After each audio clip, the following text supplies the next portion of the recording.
Hai Time apa kabar semuanya? Ketemu lagi dan video kali ini kita ada battle di penghujung tahun 2025 yang sangat menarik karena dua smartphone ini punya performa tinggi, harganya mid-range dan fitur-fiturnya lumayan mirip. Sebelumnya channel lain udah pernah bahas perbandingan kedua HP ini di awal rilis, tapi sekarang belum ada lagi yang ngebahas soal kelanjutan update dari pemakaian keduanya.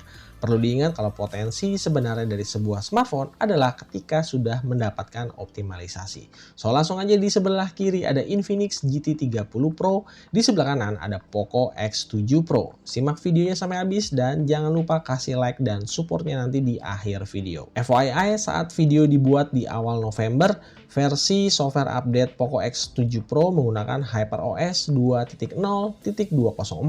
Infinix GT30 Pro menggunakan XOS 15.1.2. Khusus di video ini kita bakal fokus hanya ngebahas soal performa dan user experience supaya videonya lebih singkat dan isi kontennya lebih padat.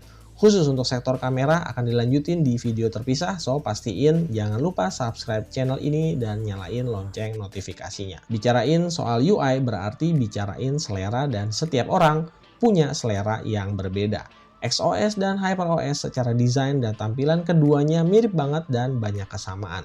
Coba lihat aja bagian quick panel yang tampilannya udah kayak pinang dibelah dua. Soal kekayaan fitur, kedua UI sama-sama berlimpah dan kalau mau dijelasin detailnya satu persatu kayaknya nggak bakal cukup dalam satu video. Pada intinya, user nggak akan kesulitan buat pindahan dari XOS ke HyperOS atau sebaliknya. Ini artinya perkembangan dari XOS-nya Infinix dulunya banyak banget kekurangan, sekarang udah semakin oke dan bisa bersaing sama UI dari brand Android toko sebelah.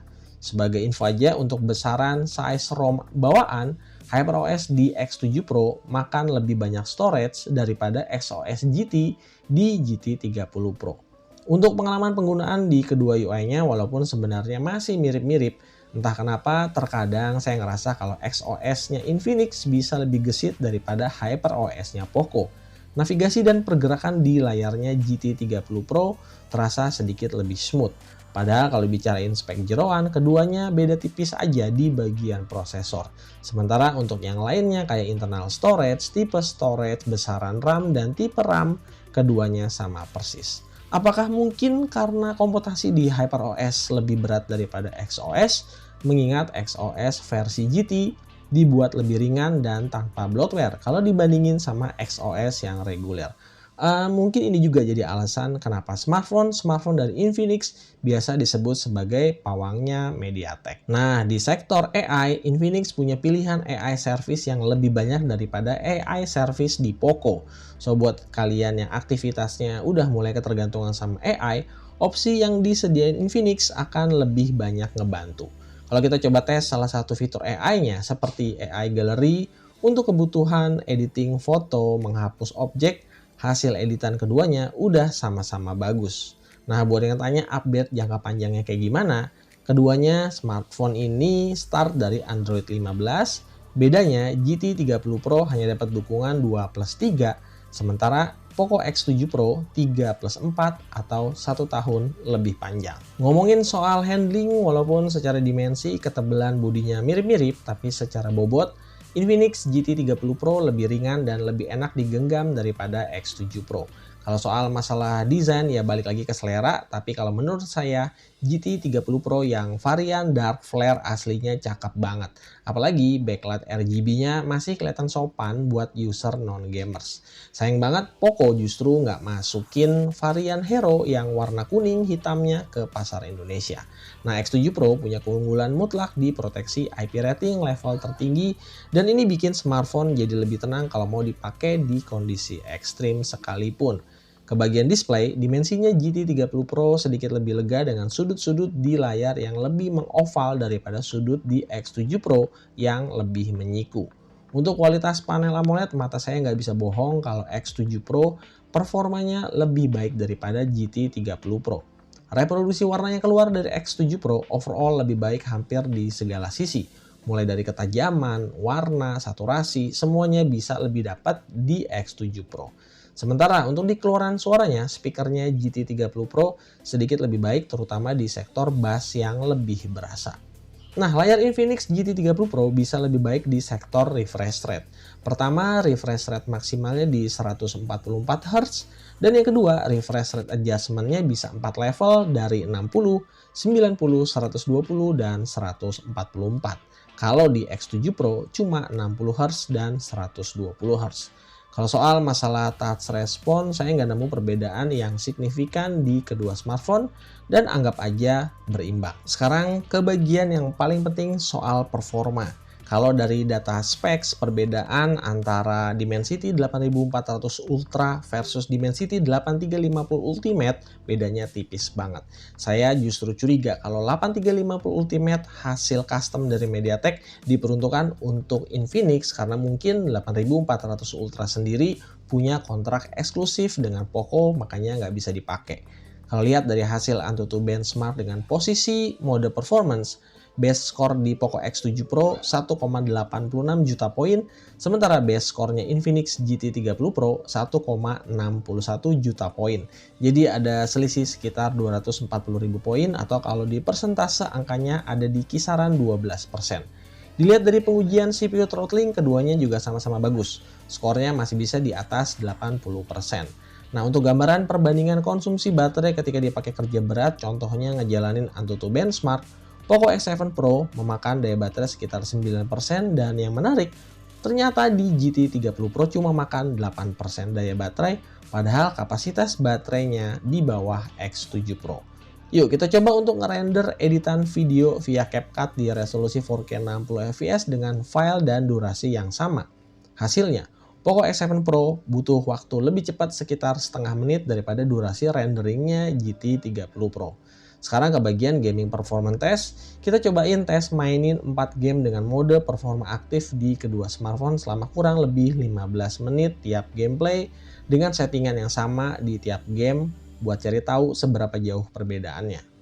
Pertama, untuk Mobile Legends, keduanya gameplaynya cukup identik, rata-rata frame rate-nya cuma berselisih 1 fps lebih tinggi di GT30 Pro dengan suhu sama-sama 42 derajat Celcius. Pokoknya untuk player Mobile Legends, kedua smartphone ini udah sama-sama enak buat nge-push rank. Kita lanjut ke Delta Force, ternyata ada sedikit anomali. Secara frame rate maksimal keduanya sanggup mengangkat 120 fps. Bedanya, rata-rata di GT30 Pro lebih tinggi 118 fps berbanding 91 fps di X7 Pro.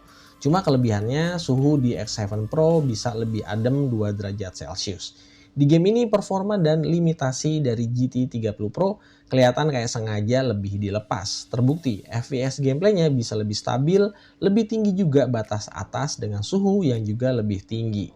Nah, di game ketiga yang lumayan menyiksa grafis ada Wuthering Waves. Overall di Poco X7 Pro performanya sedikit lebih baik. Rata-rata frame rate-nya 1 fps lebih tinggi dengan suhu 1 derajat Celcius lebih rendah daripada GT30 Pro. Sampai di game keempat ini, kedua smartphone masih cukup playable karena suhunya sendiri belum nyentuh 45 derajat Celcius. Tapi supaya lebih nyaman buat durasi gameplay yang lebih panjang, saran saya sih settingan grafisnya lebih baik diturunin ke posisi medium supaya bisa dapat FPS lebih tinggi dan suhunya juga bisa lebih adem. Di game terakhir Genshin Impact justru ada sedikit perbedaan yang lumayan kelihatan. Poco X7 Pro bisa dapat frame rate rata-rata lebih tinggi nyaris 10 fps daripada GT30 Pro. Udah gitu suhu di X7 Pro secara mengejutkan cuma 42 derajat Celcius doang. Bandingin sama suhunya GT30 Pro yang sampai nyentuh angka 45 derajat Celcius. Ini kayaknya lagi-lagi soal optimalisasi antara game dan sistem UI. Persis kayak kejadian di game Delta Force di mana GT30 Pro justru lebih perform daripada X7 Pro. Soalnya untuk di game yang lain performanya nggak terlalu jauh. Oh ya, ngomongin soal gaming mode dan fitur-fiturnya di sini kelihatan banget ya kalau GT30 Pro emang levelnya beda banget karena didesain untuk gaming yang lebih serius. Software gamingnya lebih advance dengan pengaturan-pengaturan yang lebih mendetail, plus punya fitur wajib gaming HP zaman now, apalagi kalau bukan bypass charging yang pastinya nggak akan kalian temuin di Poco X7 Pro. Ini belum ditambah lagi sama trigger button yang efektif, ngebantu banget buat mainin game-game FPS Battle Royale. Pokoknya berasa cosplay jadi ala-ala pro player. Buat yang masih kurang puas bisa beli varian gaming kit yang di dalamnya udah ada magnetic cooling fan system yang merangkap sebagai wireless charging berdaya 30 watt. Pokoknya kalau untuk urusan charging-mencharging, Poco X7 Pro harus sungkem dulu sama Infinix GT30 Pro. Nah, satu-satunya kelebihan di Poco X7 Pro adalah soal kecepatan charger bawaan 90 watt. Dalam sekali charging, charger ini cuma butuh waktu kurang lebih 45 menit. Sementara charger bawaan 45 wattnya Infinix butuh waktu lebih lama sekitar 1 jam. Kapasitas baterai yang lebih gede juga nggak bikin serta-merta Poco X7 Pro jadi lebih awet. Dari pengalaman saya nih, kedua smartphone udah cukup aman buat dipakai seharian penuh asal pemakaiannya wajar dan nggak digeber game terus-menerus. Yang agak sedikit lucu adalah screen on time keduanya justru identik. Ya, sama-sama di sekitaran 6 jam menuju 7 jam, padahal kapasitas baterainya Poco X7 Pro lebih gede. Kembali lagi soal daya tahan baterai emang ada peran penting dari sistem UI dan nggak melulu soal main gede-gedean kapasitas baterai. Oke, itu tadi Poco X7 Pro dan Infinix GT30 Pro. Dua smartphone performa tinggi di harga mid-range yang sukses bikin calon konsumen dan para fans jadi kebelah dua dalam dua kubu yang berlawanan. Pilihannya antara HyperOS atau XOS, antara spek lebih tinggi atau fitur gamingnya lebih lengkap. Keduanya sama-sama bagus, keduanya sama-sama plus minus, dan kedua-duanya sama-sama worth it buat dibeli. Nah, buat yang mau beli, pastiin belinya cash dan jangan pakai kreditan apalagi pinjol.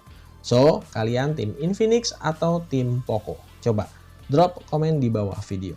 Sampai di sini dulu video kali ini, jangan lupa supportnya terus dan ketemu lagi di video-video selanjutnya.